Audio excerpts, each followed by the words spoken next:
I think that talking about whether inflation is popping up or something is I'm starting to get into the turf of the Fed, and we at the White House really do respect the independence of the Fed. And I think even what the president was saying last night, made that evident, where he said, he stays out of it, he doesn't browbeat Jay Powell or anything, but he thinks interest rates could do this or that. The fact is that the president's respect for the independence is clear in the quality of the people that we sent over there, and so anyway, I have to kind of stay away from these inflation picking up conversations. I understand that you don't want to be telling the Fed what to do. Obviously, that's not your. But can I say, like, more abstract, like away from the data a little bit, but a broader point that's really important is that when you get a capital spending boom like we have, that's a big increase in supply, and in our models at the CEA, that puts downward pressure on inflation at the margin, because if you have more supply, then you're kicking out down the demand curve, and so we think that the fact that growth is coming from capital spending as opposed to a big surge in consumption is really quite relevant.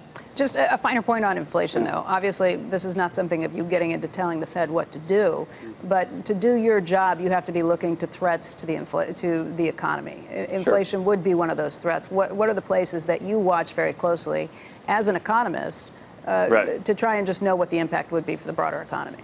Right. Well. So I look at the PCE deflator. I look at wages. Wages have picked up a little bit over the last 3 months. They're growing at about an annual rate of 4%, which is significantly higher than we saw last year. So there are a number of indicators that the economy is strengthening. Now, again, if the wage growth happens because productivity growth is out there, then that suggests that the models are working the way that we expect. But it's something to keep an eye on. And again, we absolutely are constantly monitoring risks to the forecast, and the biggest risk right now is that the stress in places like Turkey and Venezuela, and to a lesser extent Argentina, and of course China, is going to lead to the emerging markets to sort of head into a direction that's more extremely south than we've seen so far. One of the things about the emerging markets, and that can come back and haunt the U.S. a little bit, is that people tend to, when they get nervous about it, they'll ditch the asset class. And so even countries that are doing great can find all of a sudden that there's a big reduced demand for their bonds. And so that's the kind of thing we're watching out for.